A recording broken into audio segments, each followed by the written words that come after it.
I am confident that Ghana is on a sustained path to deepening our democracy.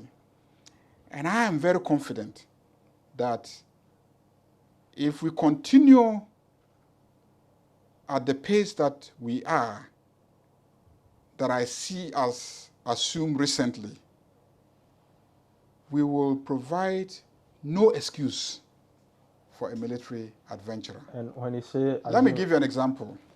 People call and say, oh, we see people fighting in parliament and exchanging blows and removing shirts and throwing chairs at each other. If you do that, the military will come in and then take all of you out. I say, no, rather, that is what is going to prevent the military from coming.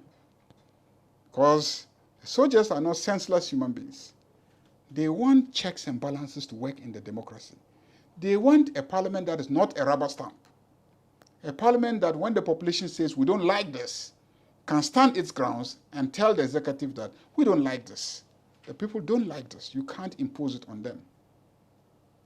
If the people say we like this, the parliament should be able to stand its grounds and demand and get the executive to do what the people like. So you now if we stand our grounds in parliament and we fight to make sure that the right things are done, and people have confidence in the institutions of democracy, they won't support any military adventurer taking a gun. Yeah. They won't. If the judiciary doesn't turn itself into a rubber stamp, and when citizens see that either parliament or the executive or any institution is clearly violating the constitution that we've all agreed on and come before the judiciary, they stand their grounds and say, no, you can't do this. The constitution is clear on it. The citizen is right. Government, you are wrong. And people have confidence in the judiciary.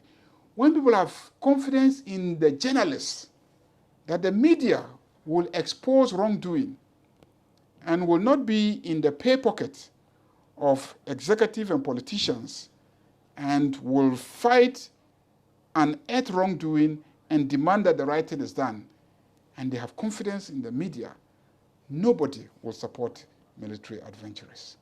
That is how to prevent coups. I mean, why do we fight in the chamber? People say, oh, you are fighting the chamber. Do you know why we are fighting the chamber? On all the 2 occasions when we have fought in the chamber, it is because somebody was trying to rig. Somebody was trying to undermine the rules of the House. We had 2 options: to wait and allow the person or persons to undermine the rules so that later we will attempt to correct it, or to prevent it from being undermined so that we don't risk that, oh, you will do it and later on we'll come and try and then, correct it. Those were the 2 instances. The first day we fought was because the rule of secret balloting was being undermined, and we stood our ground and said, you can't undermine the rule of secret balloting because it is at the heartbeat of democracy, the secrecy of your vote. The next time you saw us fight, it was because the rules are clear that when you are speaker, you cannot vote. And somebody was trying to undermine us. So we should wait for you to vote, and then later on, we'll try and reverse that. We won't wait.